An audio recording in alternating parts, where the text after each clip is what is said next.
로마서 2장 1절로 3절.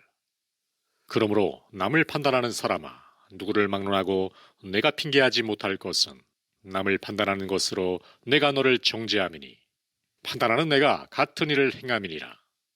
이런 일을 행하는 자에게 하나님의 심판이 진리대로 되는 줄 우리가 아노라. 이런 일을 행하는 자를 판단하고도 같은 일을 행하는 사람아, 내가 하나님의 심판을 피할 줄로 생각하느냐.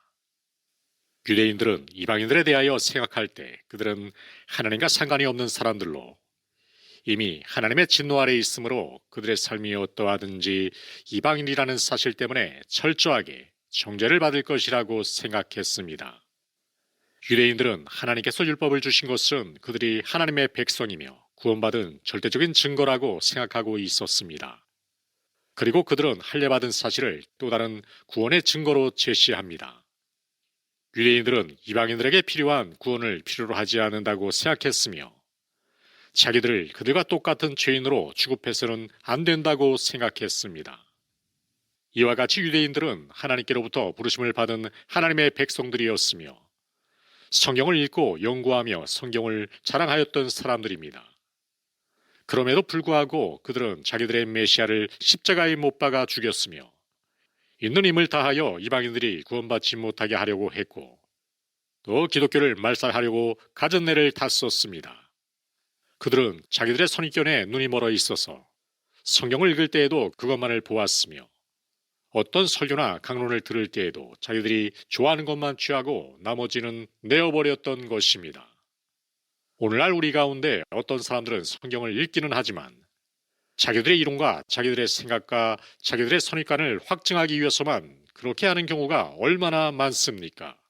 그리고 나는 유대인이고 저 사람은 이방인이다 라고 했던 그들처럼 우리도 나는 감리교회에 속했다, 나는 침례교회에 속했다, 나는 장로교다 라는 꼬리표를 달기를 얼마나 좋아합니까? 교회 안에서는 또 어떻습니까? 우리는 얼마나 쉽게 우리는 몇 구구 사람에 속한다 라고 말들을 합니까?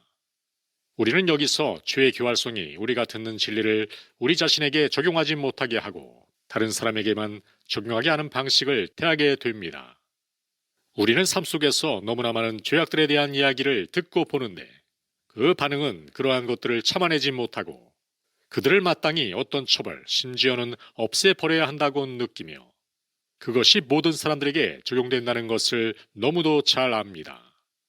그러나 그것을 우리 자신에게 적용하지 못하고 유대인들이 행했던 것과 똑같은 방식으로 그들을 정죄해버림으로 자신들의 울타리를 치고 자신들을 변호합니다. 이것이 바리새인들의 모습이었고 그들의 저주거리였음을 우리는 너무나도 잘 알고 있지만 우리도 역시 똑같은 방식으로 그들과 같은 행위들을 하고 있습니다. 바뀐 것이 있다면 그들은 율법을 자신들의 입장으로 내세우는 것이고 우리는 복음을 자신의 입장에 맞추어 내세운다는 것밖에는 없습니다. 이것은 모두가 그 정신을 빼내어버린 형식과 의식 그리고 예식을 중요하게 여기는 우리 모두에게 해당되는 사안입니다. 하나님께서는 보이지 않는 사람들의 마음을 보시고 계시는데 우리는 언제나 보이는 것들에만 신경을 씁니다. 보이지 않는 것에 대한 관심은 전혀 없습니다. 우리가 외형적으로 보이는 것에만 치장을 하고 진정으로 그 안에 들어있는 정신을 생각조차 하지 않는다면 그것은 바리새인들과 다를 것이 전혀 없습니다. 유대인에게 있어서 문제거리가 되는 것은 사람들의 모든 경건치 않음과 불의에 대하여 하늘로부터조차 나타나는 하나님의 진노를 몰랐기 때문에 자기들이 의롭다 하심을 받을 필요성 또한 알지 못한 데 있었습니다. 죄란 얼마나 교활한 것인지 이렇듯 유대인들이 알지도 못하는 사이에 자신들이 이 끔찍한 입장에 몰렸던 것처럼 우리가 진정으로 성경의 가르침을 포착하지 않으면 똑같은 잘못을 저지를 수 있는 가능성이 있음을 알 수가 있습니다. 구약 성경을 읽어보면 알 수 있듯이 유대인들은 자주 가장 어리석고 가장 끔찍한 죄악 속으로 빠져들어갔다는 것을 알 수 있는데 흔히 그들의 도덕적 조건이 참으로 통탄할 정도가 되기도 하였습니다. 선지자들이 그 점에 대하여 어떻게 묘사하고 있는지를 발견할 수 있으며 우리 주님이 세상에 계실 때조차도 그 상황은 똑같았습니다. 사도 바울은 로마서 2장 24절에서 그 점을 매우 노골적으로 말하고 있는데 자기들이 하나님의 백성이며 하나님과 특별한 관계를 가지고 있기 때문에 세상의 다른 어느 누구와도 다르다고 주장하면서도 자기들이 영위하는 삶의 방식 때문에 하나님의 이름을 모독하는 다른 민족들을 저주하고 있었습니다. 그들은 다른 민족들을 쳐다보면서 자기들이야말로 하나님의 복락과 축복을 받는 특별한 대상이라고 주장하면서도 그런 삶을 살아가고 또 하나님의 백성이 된다는 것이 그러하다면 하나님의 축복을 받고 싶지 않다라고 말을 합니다. 남을 판단하는 것으로 내가 너를 정죄하매니 라고 말하는 사도 바울의 의도가 그것입니다. 하나님 앞에서 죄를 지어 하나님의 진노 아래 있다는 것과 어떤 특별한 죄행을 저질렀다는 것 사이에는 차이가 있습니다. 그 점을 인식하는 것은 너무나 중요한데 그것은 하나님의 진노가 경건치 않은 모든 사람들에게 임하기 때문입니다.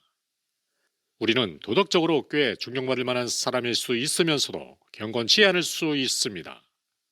경건치 않다는 것은 하나님을 영화롭게 하지 못하고 하나님께 예배하지 못하고 우리의 삶 속에서 하나님을 최상의 존재로 여기지 못하게 하는 그 어떤 것이 우리 속에 있음을 의미하는 것이기 때문입니다. 경건치 않음이 도덕적인 사람들에게 있어서 더욱 비참한 것은 자기들이 죄님을 전혀 느끼지 못하는 것 때문이며 그로 인해 어째서 그리스도께서 죽으셔야 했는지를 전혀 알 수 없는 사람들이기 때문입니다. 유대인들이 경건치 않은가 불의의 잘못을 어떻게 저지르고 있었는지를 사도 바울은 불의, 주악, 탐욕, 악의가 가득한 자요, 시기, 살인, 분쟁, 사기, 악독이 가득한 자요, 수근수근하는 자요, 비방하는 자요, 하나님께서 미워하시는 자요, 능욕하는 자요, 교만한 자요, 자랑하는 자요, 악을 도모하는 자요, 부모를 거역하는 자요, 우매한 자요, 배약하는 자요, 무정한 자요, 무자비한 자 등으로 나타내고 있습니다. 자신들은 하나님의 백성들이라고 하나님의 이름을 들먹이며 정기적으로 성전에 나가지만 그들은 경건치 않음의 죄를 저질렀기 때문에 그것 자체가 불이라는 것입니다. 문제는 죄의 형태가 아니라 죄의 본질로서 하나님께서 마땅히 받으셔야 하는 영광을 돌리지 않는 것입니다. 그리고 그들은 실제로 살인을 하지 않은 한 살인죄를 저지른 것이 아니라는 식이었으나 우리 주님은 미워하는 것조차도 살인이라고 하셨으며 이 여자를 보고 음욕을 품는 것조차 이미 간음죄를 저지른 것이라고 말씀하셨습니다. 그러나 그들은 율법으로는 흠이 없는 자라는 말을 합니다. 그렇지만 그들은 율법이 탐내지 말라고 하는 것을 결코 지킬 수 없습니다. 탐내지 말라고 하는 것은 탐심을 말하는 것으로 사람의 마음에 품고 있는 악한 생각까지도 죄라는 것을 잘 나타내 줍니다. 문제는 단순한 행동이 아니라 그 중심에 있는 정신입니다. 물론 그 마음속에 일어나는 죄를 행동화하면 더 악하게 됩니다. 그러나 마음으로 그러한 죄를 저지를 수 있습니다. 그러므로 유대인들은 다른 사람의 잘못을 정죄하고 있으면서도 자기도 똑같은 잘못을 저지르고 있으니 그런 자신을 정죄하고 있는 셈입니다. 그것은 다윗의 경우에서 너무나도 잘 알 수 있는데 나단 선지자가 자식과 같은 어린 양을 죽인 사실에 대하여 말할 때에는 그 일에 대하여 명백하게 알 수 있었지만 다른 사람의 아내를 취하는 문제였을 때는 자기가 그 일의 잘못됨을 전혀 인식하지 못한 것과 같습니다. 그러므로 우리는 다른 사람을 비판할 때에 우리가 비판받을 것을 염려해야 합니다. 똑같은 척도로 우리 자신들이 측정을 받게 될 것이기 때문입니다. 이런 일을 행하는 자에게 하나님의 심판이 진리대로 되는 줄 우리가 아노라. 하나님의 진노와 하나님의 심판은 언제나 진리대로 되며 그리고 언제나 통일하고 공정한 하나님의 판단은 영원하기 때문에 우리는 그것을 얼버무릴 수 없습니다. 하나님의 심판에 있어서 편애는 기대할 수 없습니다. 그것은 영원토록 변치 않는 진리 위에 토대를 두고 있기 때문입니다. 사도 바울은 여기서 유대인들에게 그들도 다른 사람들과 똑같이 하나님의 진노 아래 있음과 또 다른 모든 사람들에게 열려진 오직 유일한 구원의 소망은 유대인들에게도 주 예수 그리스도 안에서 믿음으로 말미암아 주어진 의에 있음을 명심시키고 있습니다. 다시 말해서 그들은 죄악과 그 죄악에서 자신을 스스로 건질 수 없는 철저한 무능을 깨닫게 하고 있습니다. 그래서 다른 사람들이 잘못했다고 판단함으로써 스스로 자신들을 정죄하고 있다고 그들에게 입증시키고 있는 것입니다. 하나님의 속성 가운데 공의가 있으므로 그 의가 죄의 심판을 불가피하게 만들어 하나님께서는 반드시 그 공의로서 심판하셔야 합니다. 죄에 대한 하나님의 심판은 반드시 진리를 따라야 되어야 하는데, 그래서 온 인류는 하나님의 심판과 진노를 하나님께서 친히 주 예수 그리스도를 통해서 제공되어진 그 길을 떠나서는 결코 피할 길이 없습니다. 하나님께서는 어떠한 방법을 통해서 죄를 심판하지 않고서는 어느 사람이라도 용서하실 수 없는데, 그래서 하나님께서는 자신의 독생자의 죽으심을 통해서 그 일을 행하십니다. 하나님의 아들이 하늘로부터 지상에 오신 것이 필요했던 것은 바로 하나님의 심판이 진리대로 되기 때문입니다. 우리가 만일 이 교리를 받아들이지 못하거나 죄의 용서에 대한 문제를 생각하면서 하나님의 공의를 조금이라도 손상시킨다면 그것은 성경을 부인하고 있는 것입니다. 우리는 죄의 눈멀게 하는 무서운 효능을 매우 명백하게 보고 있습니다.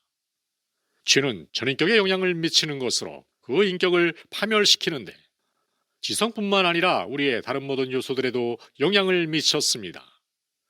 그들은 하나님의 말씀을 갖고 있고 그 말씀이 읽혀지며 설교되어지고 있고 그 말씀을 자랑하고 있으나 죄가 그 눈을 멀게 함으로써 성경을 철저하게 잘못 읽었고 잘못 이해했습니다.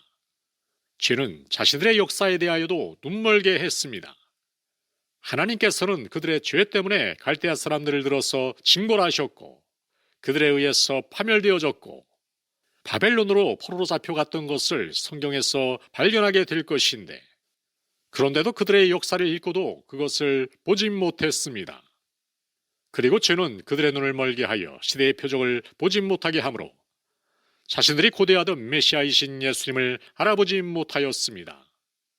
또한 죄는 거짓된 안정감을 줍니다. 그래서 하나님의 오래 참으심과 용납하심을 자신들은 하나님의 백성이므로 재앙은 일어나지 않을 것이라고 하며, 심지어는 하나님께서 자신들을 축복하시고 계신 것으로 착각하게 했습니다. 우리가 죄를 짓는 즉시 하나님이 우리를 책망치 않고 우리가 죄를 범하고 나서 심판하지 않으니 하나님은 더 이상 그렇게 하지 않을 것이라고 착각을 한 것입니다. 우리는 죄의 삶을 계속 고집하면서 하나님의 선하심과 긍휼에 대해서 말할 때가 너무나도 많습니다. 우리는 언제나 있는 힘을 다해서 우리 스스로 안에 있는 어느 형태의 죄든지 핑계대려고 하며 하나님의 선하심에 기대려고 합니다. 그러므로 우리가 죄에 빠지는 때에는 우리의 회개가 언제나 진실하지 못한 것입니다. 그 회개는 철저하지 못하면서도 스스로 재빨리 우리 자신을 조금씩 치료하려고 하고 그 고통을 제거하려고만 합니다. 그래서 우리가 알고 있는 하나님의 사랑에 속한 것으로 얼른 뛰어가는데, 그러나 그것은 하나님의 사랑을 남용하는 것이며 하나님의 선하심과 인자하심을 멸시하는 것입니다.